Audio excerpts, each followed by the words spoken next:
지금 윤석열 후보도 그렇고 이준석 대표도 그렇고 지금 뭐 서로 다른 얘기하는 것처럼 보일지 모르지만 똑같은 얘기 하는 겁니다, 사실. 윤희라 하자는 거예요, 윤희라. 아니라가 아니고 윤희라 하자. 지금 얘기가 다 그렇잖아요. 윤석열 후보도 인터뷰에서 안철수 후보랑 단판을 지었는 모델을 지금 얘기하잖아요. 무슨 다른 장치를 갖고 얘기하는 게 아니잖아요. 만나가지고 후보 대 후보로 얘기하겠다. 그럼 후보 대 후보로 뭘 얘기하는 거예요? 네가 양보해라 이렇게 하는 거잖아요. 네가 뭐 네가 조그맣지 않냐 지지율이. 네가 양보해라. 그러면 제가 양보하면 뭘 얻습니까? 그러면 선택지가 1. 총리 할래?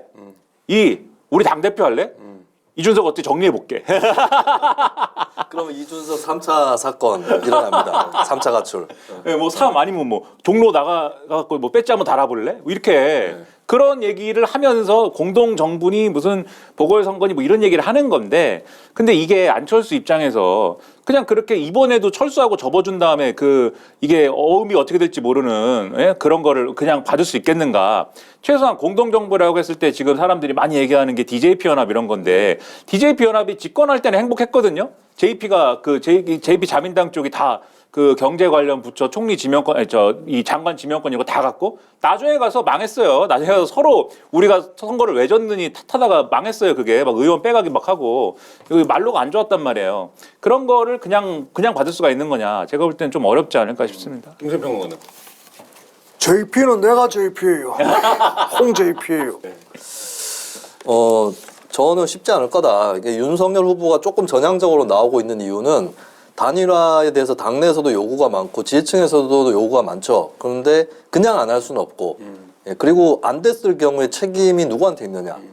이거를 상대방한테 떠넘기는 것도 양쪽의 고민거리거든요. 윤석열이나 안철수나. 그런 의미에서 일단은 언급을 하는 거겠고, 뭐 단판을 하면 이제 뭔가를 내줘야 되는데 이제 와서 안철수 후보가 종로 출마 정도를 받으면 굉장한 자존심의 하락입니다. 저것 따내려고 지금까지 계속해서 걸어왔느냐 이 얘기밖에 안 나오는 거고, 책임 총리라는 것도 이게 제도적으로 뭔가 담보가 돼야 돼요. DJP 같은 경우는 제도 담보는 안 돼 있었지만 김종필 쪽의 의석, 지분 이런 것들이 어느 정도 넉넉하게 있는 편이었던 그리고 거고, 내각제로 개헌한다라는 거에 대한 어떤 희망이 그렇죠. 있었던 여러 거죠. 가지의 그 조건을 걸어서 협약을 한 거거든요. 근데 안철수 쪽이 책임 총리, 만약에 총리로 지명을 받는다 할지라도 이건 대통령이 언제든지 잘라버릴 수 있는 그런 구조에 있는 거기 때문에 이 성사는 쉽지 않을 거다라고 보고, 이제 안철수 쪽이 우려되는 거는 만약에 계속 완주를 하는데 자기가 윤석열 후보 쪽 표를 더 많이 잠식을 하는 거 첫 번째, 두 번째는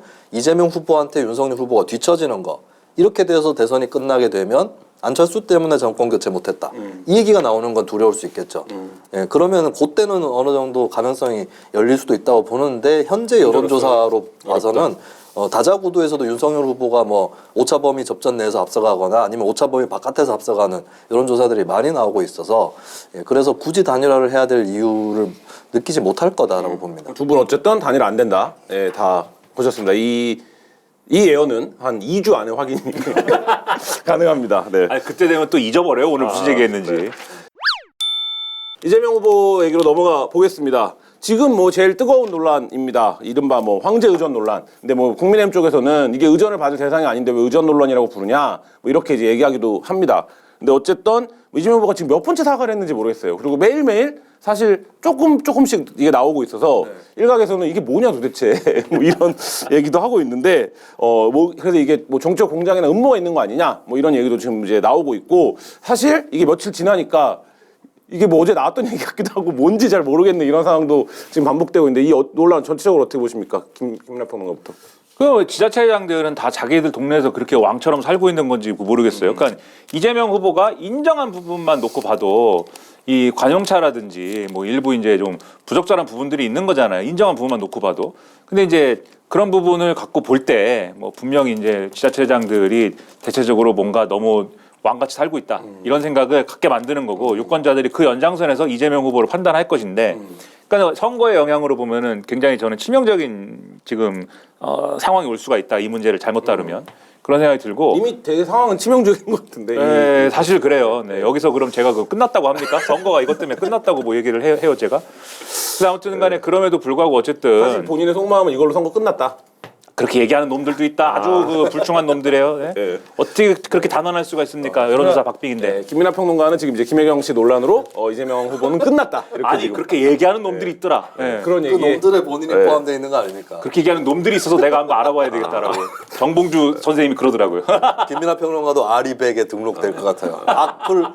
악플 리플 100개. 예. 자꾸 이제 이재명 후보가 기득권을 내려놓고 정치적인 뭔가 개혁을 추진하고 이런 것들을 카드를 던져야 여론이 반응을 하는데 지금 이 주변에 무상호 의원이라든지 송영길 의원이라든지 현근택 변호사든지 이렇게 민주당 내 어떤 주류 지금 이재명 캠프의 주류 인사들이 다 이게 뭐가 문제냐? 뭐 국민은 별로 심각하게 생각하지 않는 것 같다. 나도 뭐 비서가 약 사다 준다. 뭐 현근택 대변인은 의원실 뭐 노션 누가 가냐 이렇게 상대편한테 물어보기도 하더라고요. 그 비서가 가는 거 아니냐. 그러니까 저는 이런 태도로 접근하고 있는 이게 이재명 후보가 그래도 어쨌든 지지율 박스권에 갇히면서 뭔가 자기가 이렇게 내려놓고 이렇게 하려고 하는 시도들 뭐 그래서 586 용태론도 나오고 뭐 삼선 못하게 한다 뭐 이런 정치개혁의 패키지를 던지는 거를 싹 그냥 한 방에 무화시키고 민주당 맞아 이런 인상을 주는 어떤 촉매 이렇게 지금 작동하고 있는 것 같아서 그러니까 이게 분명히 자기들끼리 심각할 거예요. 뭐 나와가지고 안 심각한 것처럼 얘기하지만 매일 삼시세끼 밥 먹고 나서 회의할 걸요? 어떡하지? 이거 어떻게 해야 되지?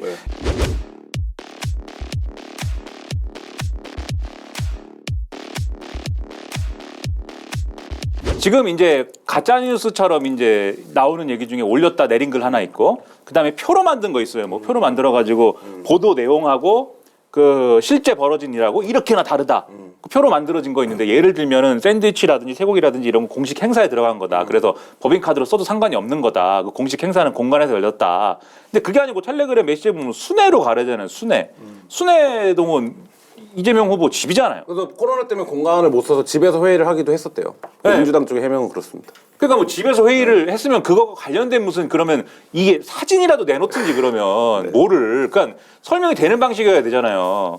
그러니까는 그런 것이 없는 상황에서 그런 거를 노출을 계속 시키면서 그리고 그 표현에는 공간에서 회의했다고 나오지 집에서 회의했다고 안 나옵니다. 그러니까 그런 거에서 노출시키면서 헛발질을 하는 것처럼 보이고 그런 헛발질이 사람들이 느낄 때 아 또 민주당이 이런 방식으로 또 대응한다. 과거에 봤던 그 장면인 것 같다. 이렇게 생각을 해서 지금 이재명 후보가 보여줘야 될 거는 이게 뭐 요절복통 뭐 여러 가지가 있어도 원래 민주당하고는 다른 방식으로 대응하고 다른 방식으로 해명하고 다른 방식으로 해결한다는 게 있어야 되는데 그게 아니고 원래 민주당의 방식이다. 이렇게 가버리는 거예요, 지금. 그게 제가 볼 땐 제일 문제고. 그래서 이 문제를 뭐 이렇게 계속 풀 것 같으면은 차라리 그냥 다 화끈하게 다 인정을 해버리는 게 낫죠. 원래 경기도는 이렇게 운영해 왔다. 이전부터 그랬다. 남경필 불러와봐라. 김문수 불러와봐라. 원래 다 이랬다 이거. 손학규 선생님 불러오자. 그래갖고 내가 뭐 나 이인재도 불려가게 생겼습니다. 네, 내가 뭐 죄송하긴 한데 뭐 제가 제 손으로 못 고친 거 대단히 죄송한데 이제부터 법을 만들어 갖고 못하게 하겠다. 네. 김수희 변호사 어떻게 보십니까? 이 대응만 네. 총체적으로.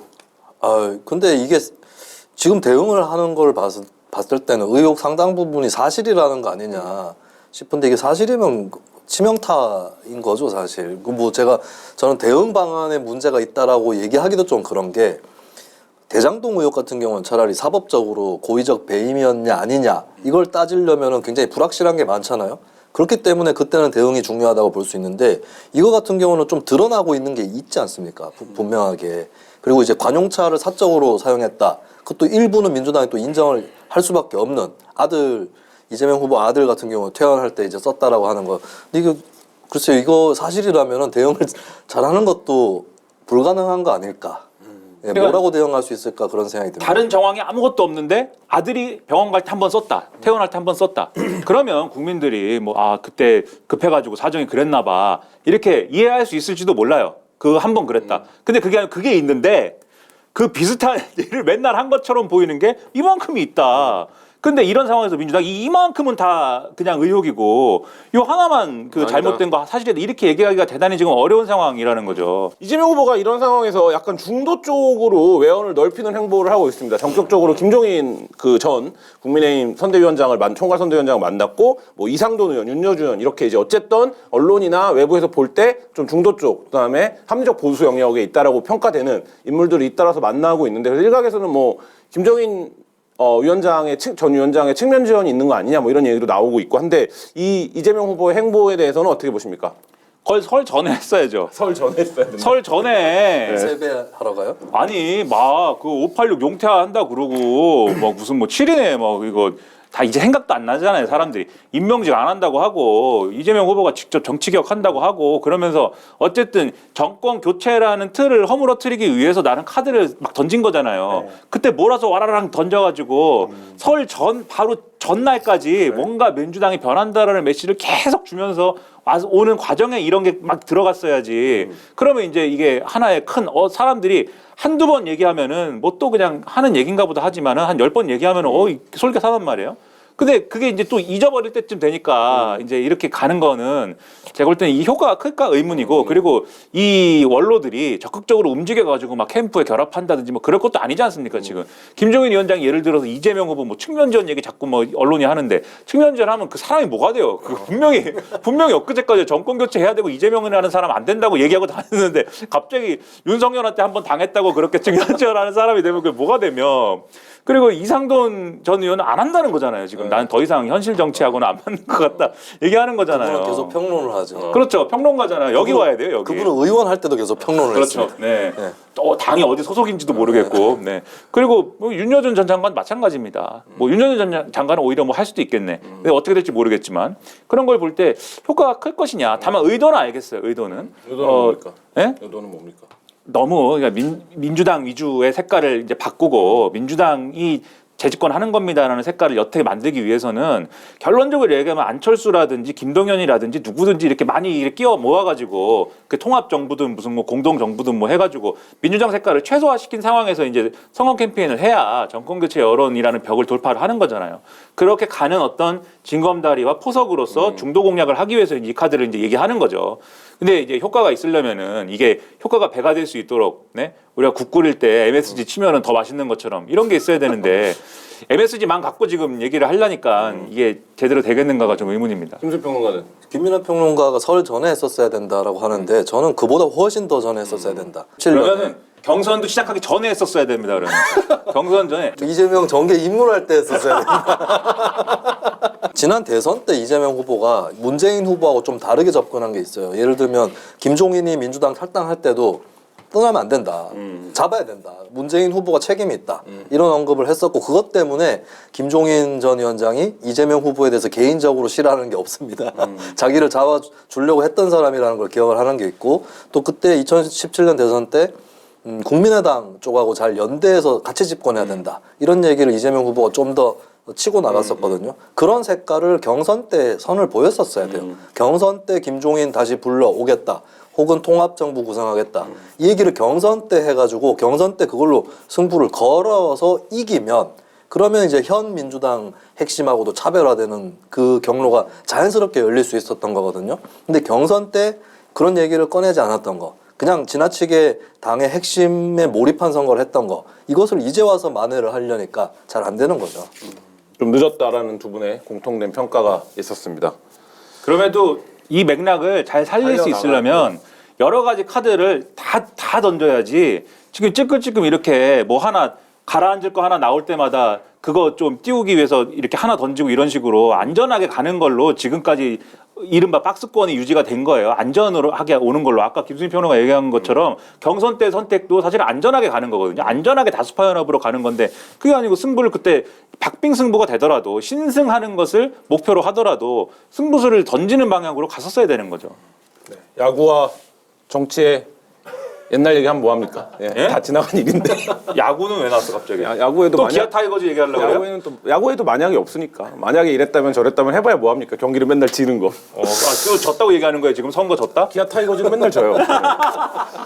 마켓 한이 아냐니. 저는 마켓 한이에 부합니다. 두리번 하면서 상품을 찾다가 보면은 하루가 언제 다 가는지 모르겠습니다.